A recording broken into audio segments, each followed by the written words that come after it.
excavators near the A2 you forest mu it tells you mu say no see ni mu omo de a ene na man ya ka achire pa o ene ni aka achire pa.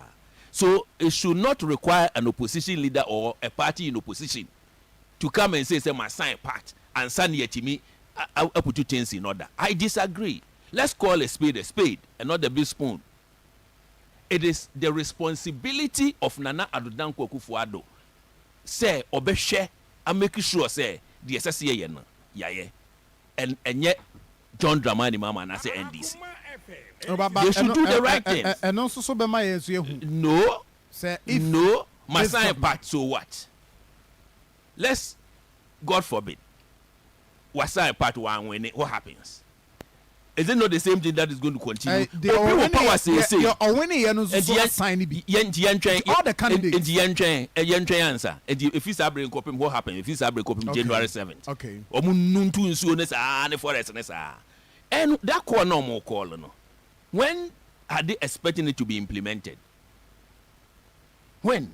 I want my bank to September ending. Yes, and that's what I'm saying. And it's okay. NDC refuses to sign, and so what? Nothing should happen.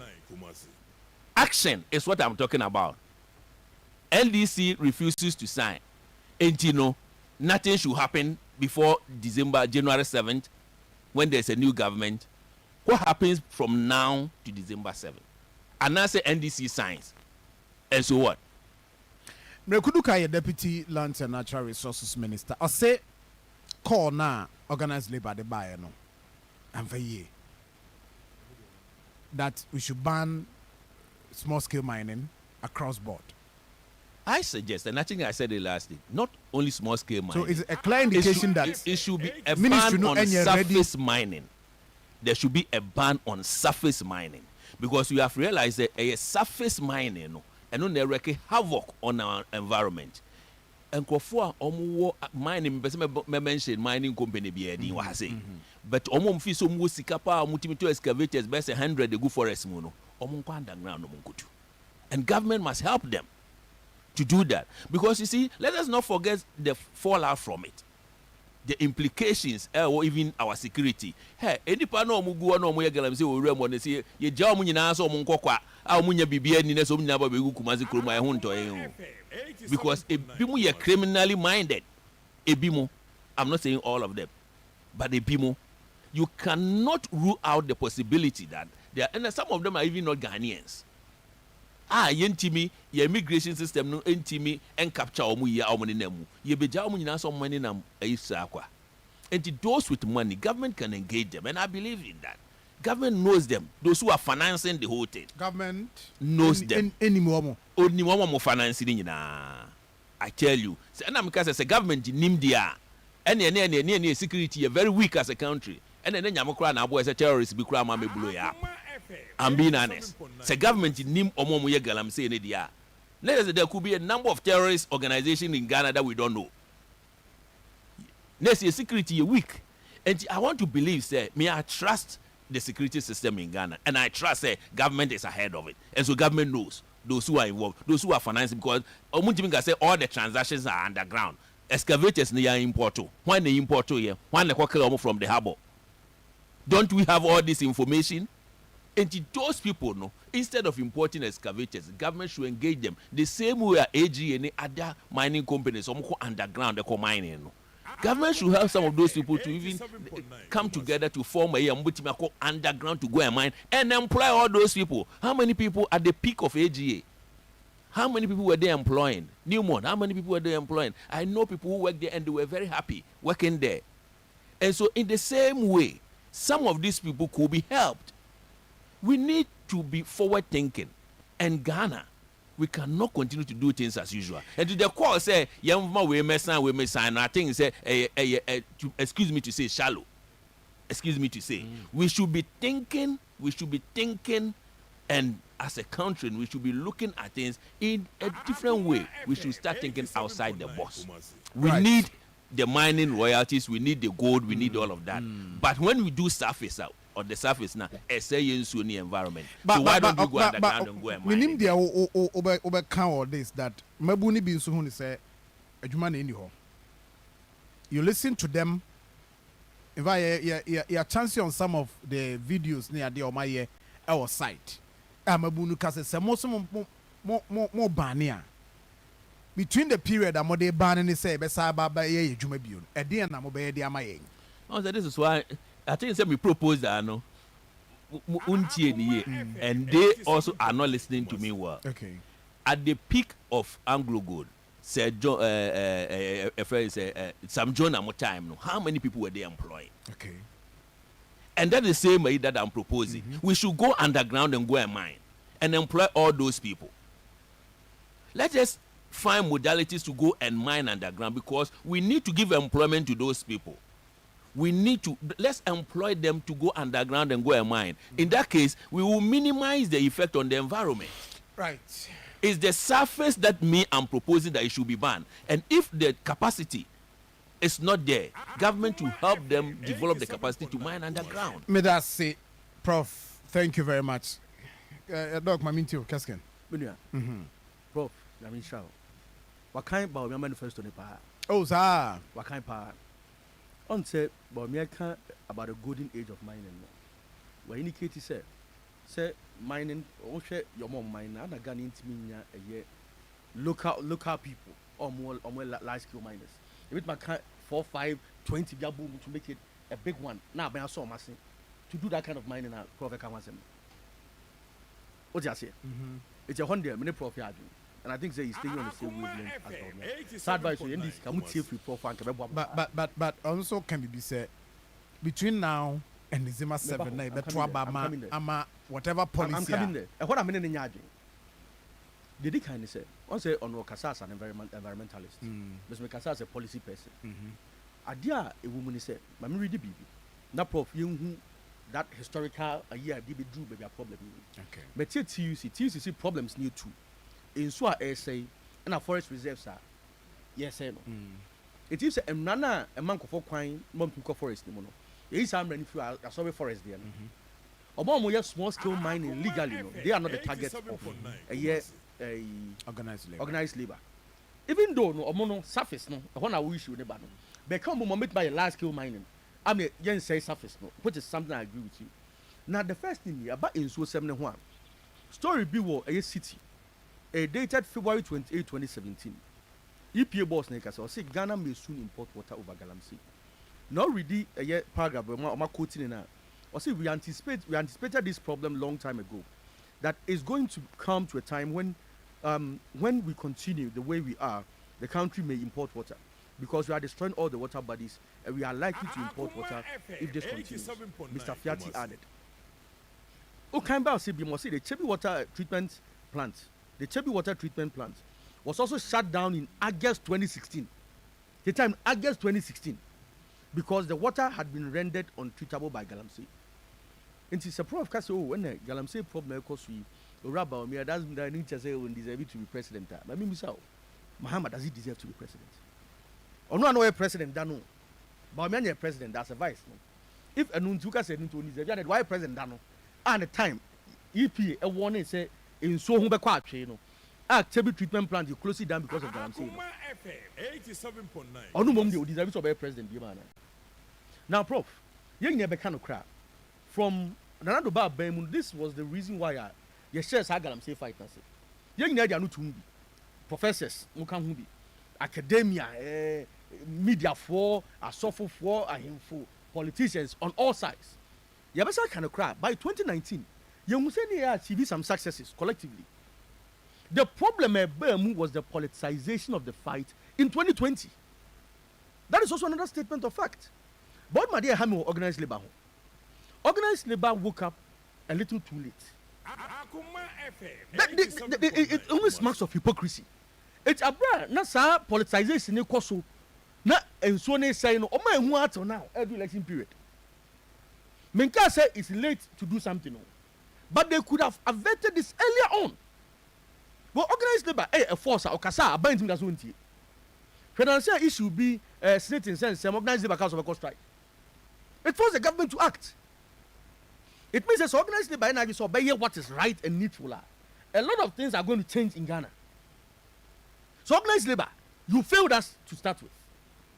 ebio enso ne say obi obeka no kura bi anim say MPP fo bi to bi NDC fo bi to bi PPP fo bi to bi media fo bi to bi asofo fo bi to bi ayefo fo bi to bi ye nyina we are culpable and abro mo yeri nyina we want to sleep edi prof ahana me no anya adwe no say me ye MPP politically now I'm talking as a politician na say me kokon sa ntokwa we na say ye nya ye the opposition e try so be milk ntokwa no unya the opposition leader John Mahama e say o say ko contest no ko gina galamsey site o say o ma galamsey nti ya toto omumu no ya che o ma toto omumu no me ba me yi omo bankasa small scale mining no he was talking about the illegal act no when your NDC deputy communications director Kwaku Buahe then wako gina galamsey site with Mr. Tony Dr. Obin and we NDC time we CEO for Minerals Commission say ye ba de Obin Mr. Obin na e ba betina ho eti monto galamsey foi monto maye ye ba kwa be manyansa asi mi na ba koso atumadwuma na wanya pepra president for small concerned small scale miners our contest NDC youth organizer twice was Ashanti region Lucy no akwo so Ghana ebe to galamsey ye mena na do kwan e ma ni megu galamsey no eti monko to ma John Mahama monka ti mabusa fo nyina ewie ya munyina ho and MPP lost about 7 seats in mining communities and ye lusu da yes Prisia New Valley and other places e ya bo ni duka e ka guto ka duka ka ni titi na so lusu me say ka onga ka guto ka ni titi me ka no lusu that's why me say ka guto ka ni titi the point I'm making is Ashanti region ba bie ni ho am yeah lusu but we struggled. You're not getting my point. Me say that is why we need to prevent the politicization of the fight. When you pass 6 million thinking like Mr. John Mahama say no I'll join 2020 now, how do we win such a fight? So we are, but Keskin, the issue is that Sisi Ayeka saying so can 2020 na ene getting the opportunity, having all the resources on your side, all the security on your side, everything on your side. Why must we go back and look at? There is one resource in the building of every state that is needed: social capital. Because social capital, and no ye omam for no, omadwin, omunsusuye, any opepa on person omudi dimraso. And there is no way so mind be a mind gonna we. It must say galamsey for you to na chomina. Any possible. So you need people to obey rules. That's the difference between Singapore and Ghana. Singapore, when them say COVID by, you know, they had the lowest idea. Idea na masa idea na koso. Because omo ye some rebi say ya, onyo bi obaba politics. Omo say the way e for Ghana ho. And organized labor and say this is a problem. Election season. It is a opposition and founding answer winning. You have to be in government before you can implement your good intentions. So good intentions are not enough. Now, okwa ya idea be Ghana nyina. Na nipa na akwa be bo nipa na be say twa no apanish wo dia. Where will be your moral courage to even do it? And organize labor who say moving forward and say Ghana fo nyina say with mama be so mbiem. Na ne obi a ban so nya opepa ne biem a. And say dia oban peso ye. But say say not all the political leaders. Send a prof ka anya ba omi e be Mahama. Yes sir. Enti entokwa na nya nankwa ntokwa. Obi anfa ne sanshia says this side ye me support it. So when you support this fight to ya. No Mahama could zamba be so na me be ba me yima free galamsey me support ya. Then Ghana for nya be so a hypocrite. What he's doing. Then Ghana for punish him for that. But say nya agi to me say adi we die. Yen fire ho de ne emu ja ne bibia anta akira. Media ni a we galamsey ni be ne yem be hye no. Also for away be ne yem be hye no. Me nuanom. And that is where the issue is. It means some the politicization of the fight in 2020, no. And to Kwana na ekoso no. Galamsey fight no. Moving forward, the target of organized labor, ensure essay. And a forest no. Oma professing two solid solutions, which Emubia no man me disagree with.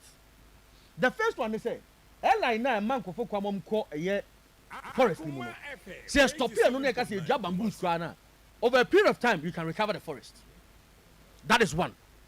And ebio nso no, and say omo no omo to ade ni wo nsuo mu no. Yam prince go na makra say illegal. me dey twem na me supporting caller Joe Wise here no. That shoot and kill approach no. No, me say na me support it, and this was my reason. Udu Kobi so a untimi nyesa wo UK bebo to aku. Water a security issue. In China, water a security issue. In US, water is a security issue. So if you are destroying the water bodies, you are directly attacking the state. Just imagine. Say you so na say nkraba wo dey be na cha na boso. Na say security issue be the chance. And the things will be to ahwa so about to. Most of the people doing this judge don't go saying so me brain no cry no. Bebe na kwa Ghanaians. It's either no munya sa akokodro ne beye. Na me bo man pon hina ba so. And my boy me am so mo se hwe so. Akontomra me hu am video bi. Ah mebu na ko galamse site akopam bia. And I think say be win this fight we are. President him going to me new. Because he needs that social capital. Man pon hine otebe so. Ko betu galamse ya man na be do for money pe. Na ko skapa. Boss over his dead body. It will come and point. Almost won't say it. Almost fast won't say it. That is leadership. Or he be no bet him can't send me. And now be only answer be say you took galamse one area only concession.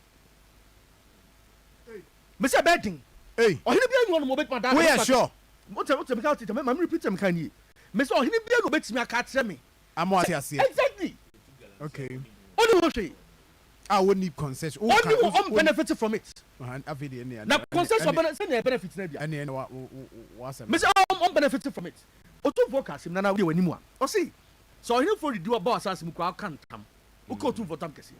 Na ye say wasase say wunsuo no de. We for tu for tam kese no. Me say sa him for tena sika say o mo be ye adwuma we yie. O ma ni nsi wona asase so. Obedwe ne manfo ho, obedwe asanteman ho a. Yeah, obedwe asanteman ho a. Some of these things will end overnight. And a young croma for the account you. Maybe I know. What you say, me who military, me who army, me dim kunim over rebels that. Me so be that. I don't read about it be that. On my when you quite temporal, not rebels as about. Say don't read ya. Me a rebel, me to train ya, madame a civilian. Oko wasa area, hold me wasa east. Baby, from what you can say, NDC MPB, Bibi Boachi. What took you Subri forest for years. Who told man? That's what you saw at daytime. That's what depending on you. As a curfew, be added that. A drone you as your bar banks will be a BNP. Now, who much say? I won't pay free for man. Or more white clay, or more white. As a ninjas. Where the fighters are doing a black Kroma for their benefit. How would you do it? On to say Kroma for makers, I do with young Peninsula. A man in Kosovo. Say John and found when they obey. And that's the social capital. TUC try say obey TV. Because 2020, you know, I'm in the so we say politicization of the fight. No, I'm what the fight against corruption. I mean corruption. Galamsey. Yeah, me that's it. My member Dr. Samuel Efri. Doc. Yes. My MJ. I'm coming there as your first time. Yeah, but the mechanic say, a good say TUC ne other stakeholders. And that is what we all want. I said the Debia Mecano. So I threat now no tata sometimes yana a hard make a crack. So threat in sooner and sooner. No, no, who's saying? Hey, at this point, let's say organized labor say by September, why you be meaningful? No, you see, we'll strike. Hey, serious? You patch me say, what by say organized labor, omunkwana Ghana for. No, but dog, you agree with me that. Deputy, are you telling me say a very serious say you best sorry say organized labor. I tell him one thing. Question I make can say. No, I'm not saying it's omunkwana. No. It cannot be omunkwana. Oh, but because of your numbers, so you have your numbers, so you can threaten the state.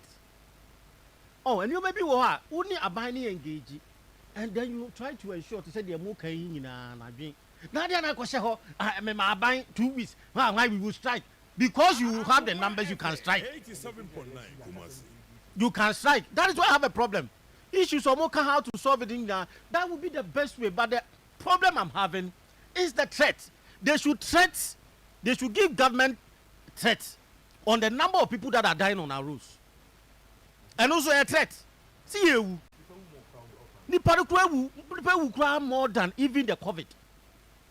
Galamsey nipa do say newu at the end of the day. Baba nipa Ewu, but not against the road accident. Are you for the CSIR for the research biaba? Now me refer to the research. Number of cancer cases recorded in a year. You see about 24,000. Yes, Sir John. Also, these cancers and whatever. I'm not discounting the issues about Galamsey and its effect on us. But where are issues here see any ever international solve?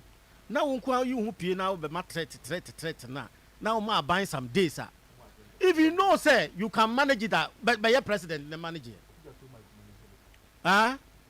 You see, issues, organized labor, labor issues, you know, they don't give government days and threat the government. But now, no, as of my shift your agenda to issues, and I'm saying, say all issues confronting the nation, they should give threat to it. No more buying yes, especially road accident. They should give government 100 days to solve another 30 days and send an election now to say a choir nipa ever who are free basically this time no.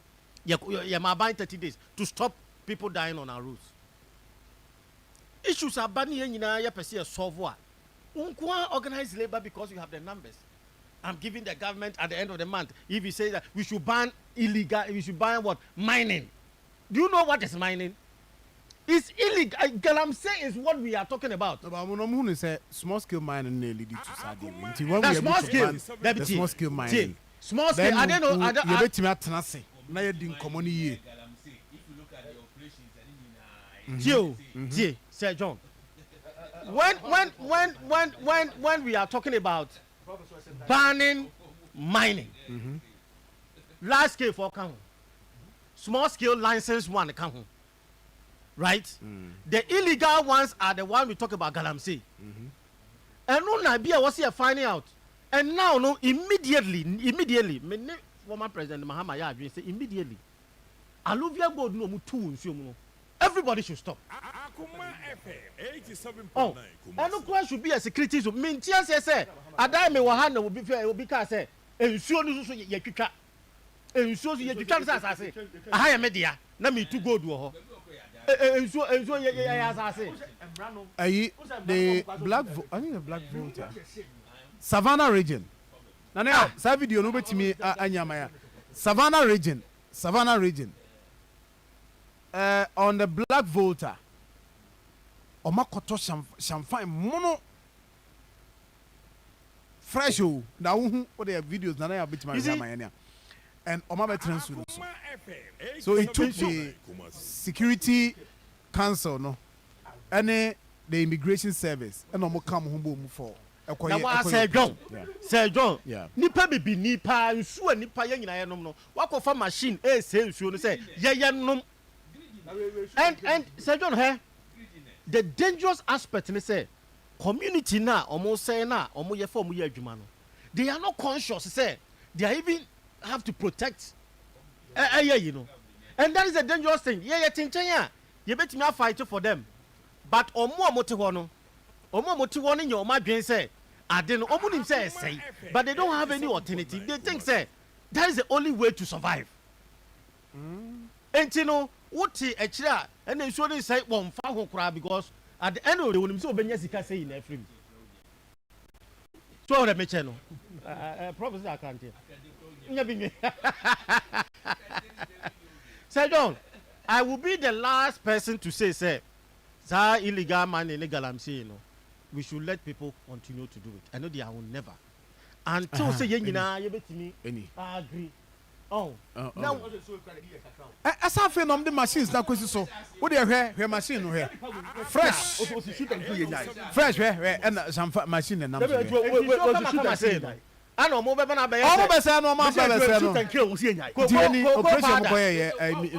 what they hear fresh. What they do? What who want to say? Machines here, and said, and yeah, Juma crying, and yeah, Juma. white voter na ni say about me say prof Tamale road no prof when I still now so support to shoot and kill but that do no shoot and kill wetin shoot too wrongly wrong that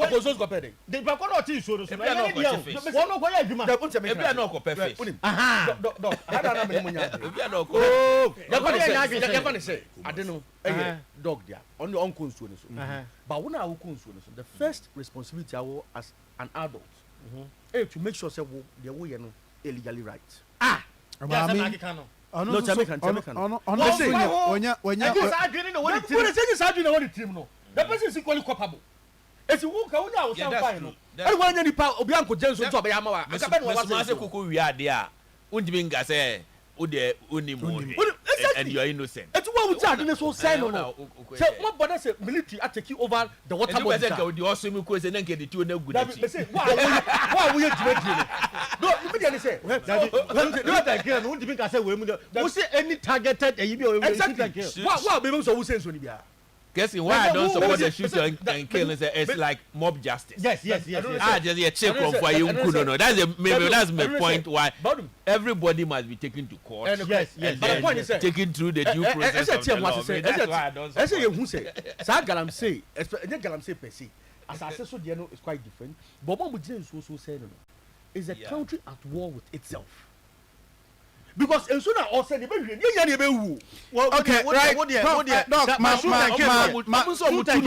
Doctor Samalafi, yeah. Sir John, the American said immediately no. Ka ensure mu nyina on say na Dr. Kase some countries you know ensure your security zone.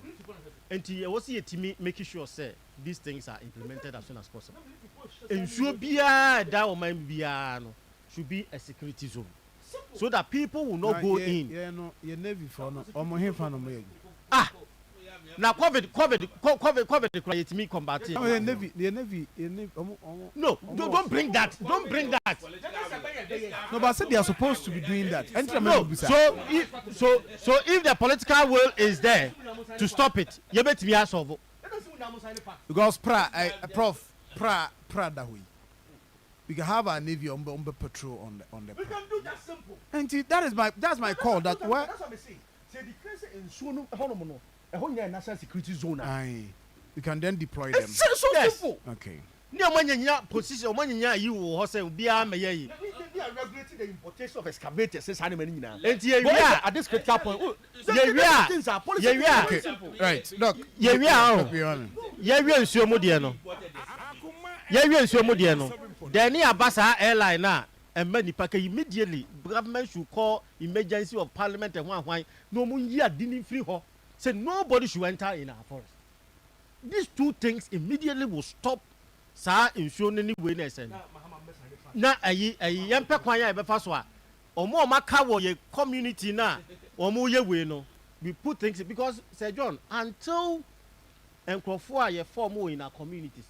Our one year Juman still the mine also there. I'm 100% who's here too. And yeah, manager from I was here too. But two I was here too in a way a baby because I had a bit me up boy. I mean, yes. Joe knows all me because school was a crop. Western region. Yes. What say Oshe was a cropon then when I was a student there. And it was a cropon now. Yes, we need a profit to flow. Oh, Michelle Dena.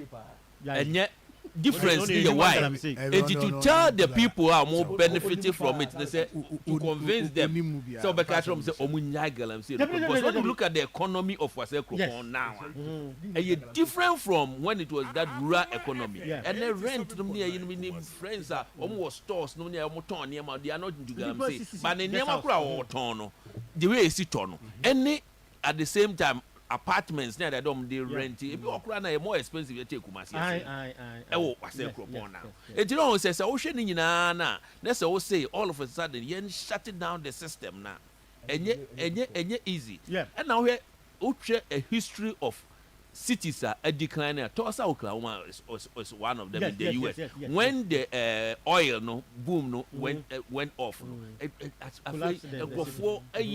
system collapsing. That's why there should be a way.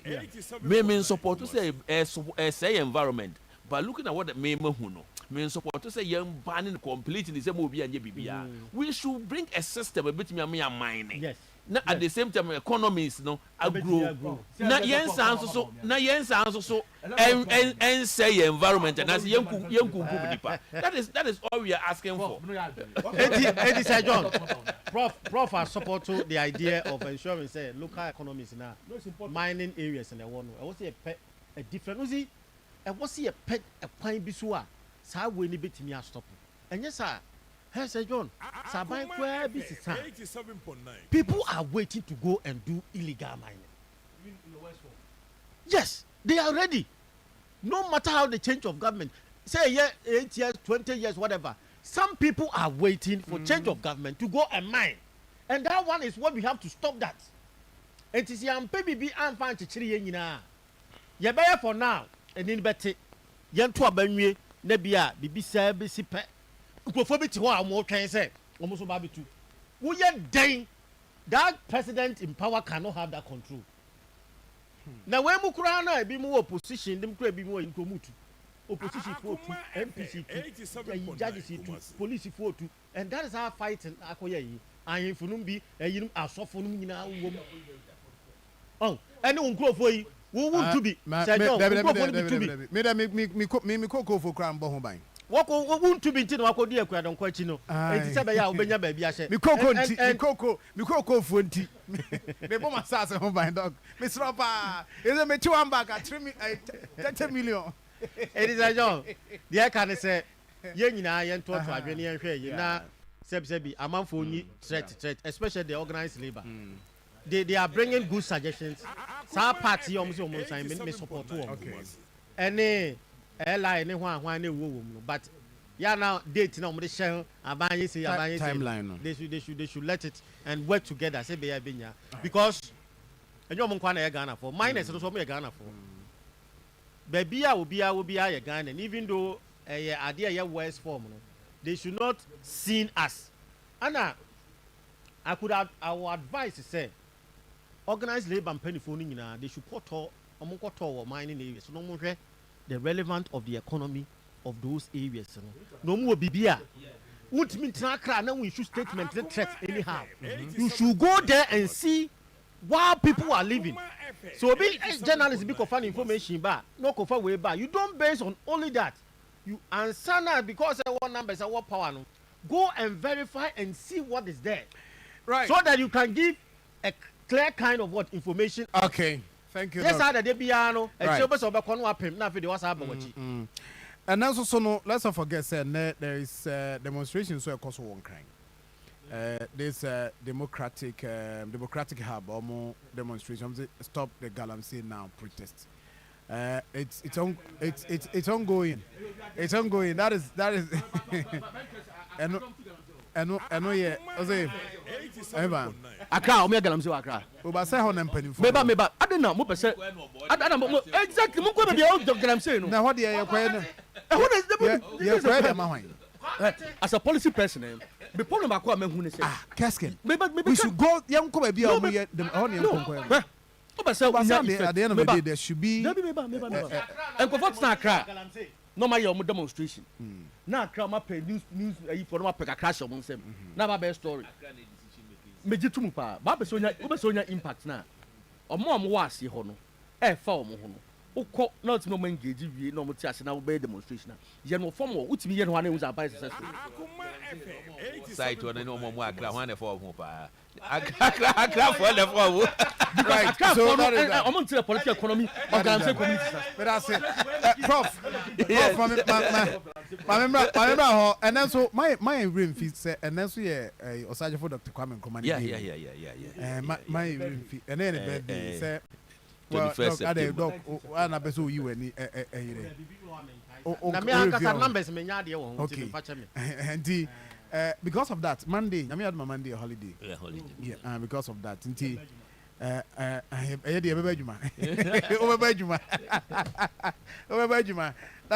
Prof, my wrap up. Mama, be 2 minutes. Be now. Wrap up with your discussion. What you may want to say about Kwame Nkrumah Day. So, can be there fair enough. I mean, yeah, we say, first president and the founder of Ghana. Happy birthday. Now, I can NDC supporters.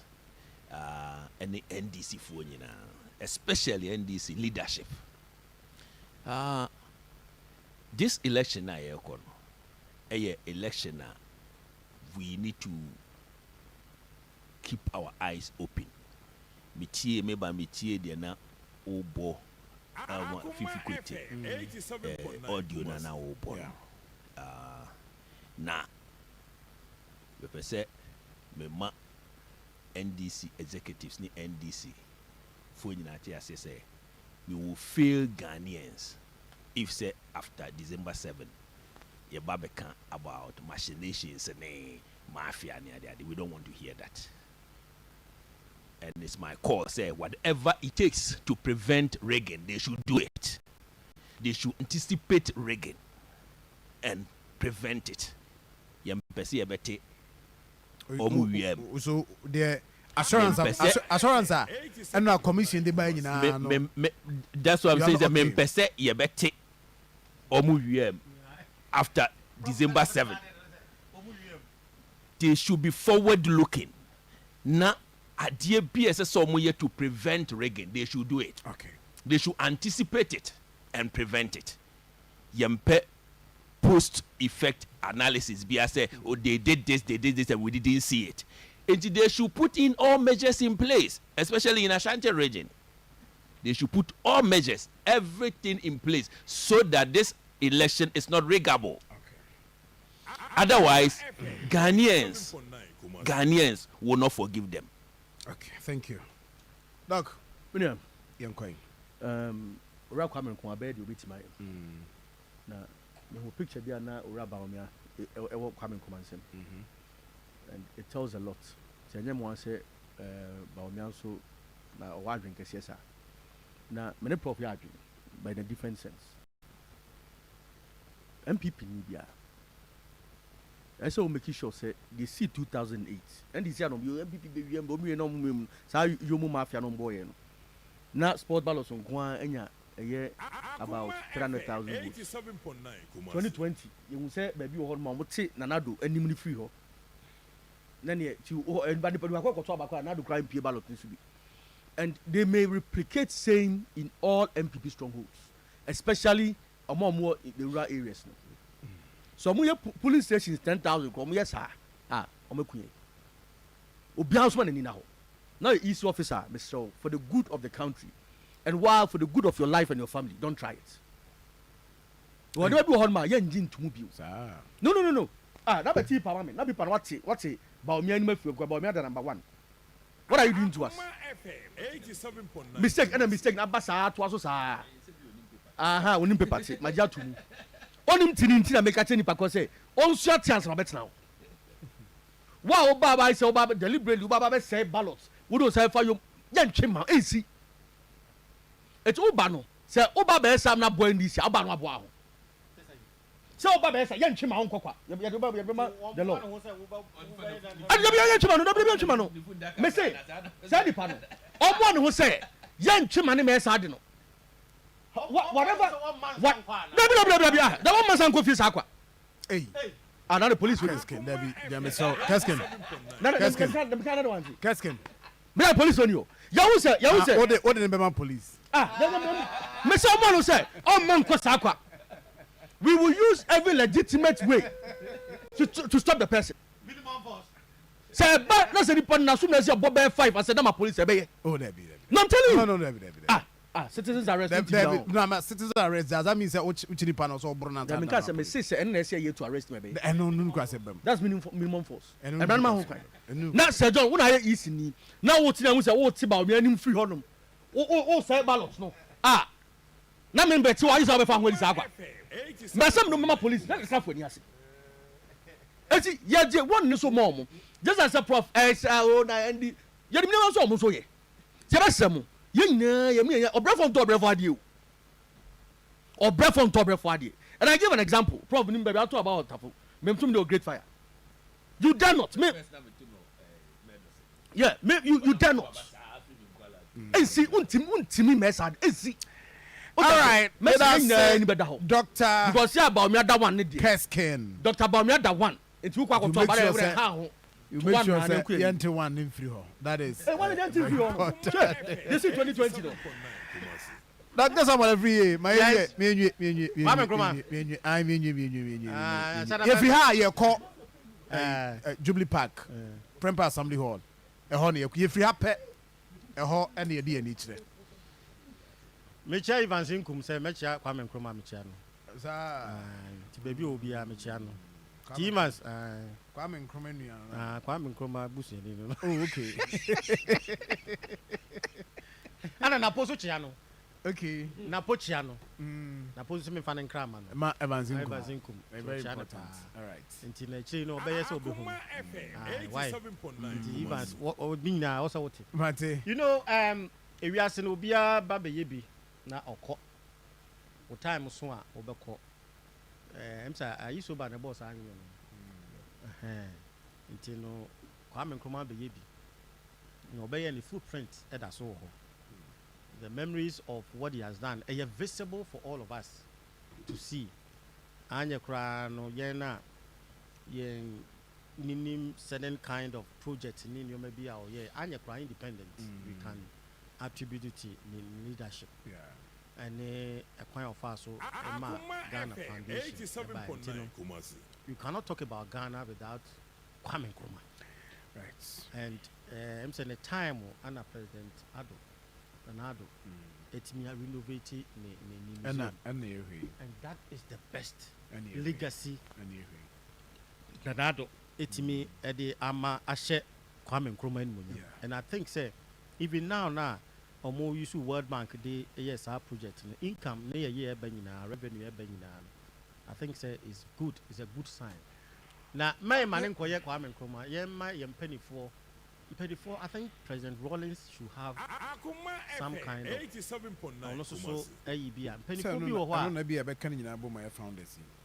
I'm not talking about the day. I'm talking about it be a certain locations that you bet me because who took Biana and Pennyphobia Babia, even local areas in the crown or more certain a beer building beer or more dedicated for them into Okoha. Or Munium Bayema or mine in Kashanti region company for be a free money now. There was certain place be a especially our qua who trace my employment anyway. Sabaya young giant penny for I was Dr. Samuel Free me and I say now I don't call Ochiano. Made one crab man why? What they try me we are my friend man right, I was yeah, wrap up. Now, in fact, you made me see her. What I say, and I'll pay for your time. Now, my birthday back will be a major free on a fee. Mako, na, many birthday back, we wine. Nayanko, yes. Abdul Fati, yes. Happy birthday to you, Abdul Fati. Minya bakono no. Is he or a boga? Aye. Fatiku and I do an friend. Kutukum Boga, and now your birthday. Happy birthday to you, bro. Yankopon can home, baby. I will be Abdul Fati, Organa Hanoi Century. What to Muaka Kupi will be maso. And any birthday. Happy birthday to you, Abdul Fatiku. Yankopon Sham, now on your cassette. I was a phone down to hand up and the Digimani Bessiano pay. Obini Aquarium some producer show no Benjamin Edu. And I feel I also boy and Moamaka boa production nano pay and I say, yeah, free here, call Prempeh Assembly Hall. Kwako join the Healthy Child Fair. Eguso Ekosono na Bibia Koso Kama Kamanti. Yen share ho anope ya, yen share ho. Mi jawdo ama obibini akohene mensa. Or the Abibin Stroma Eddie Braying. Continue to listen to Akoma 87.9 FM. Jordan Opa Ibishia.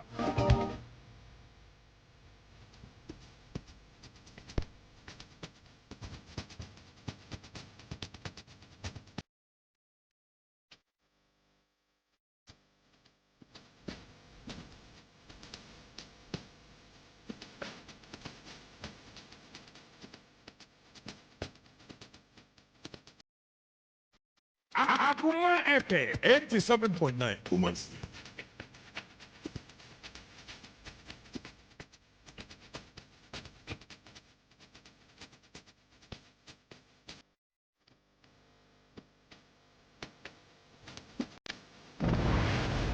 Station. Best music. Best music. I like the music. Akoma FM 87.9. The station with the best music. Best music. I love the music. Akoma FM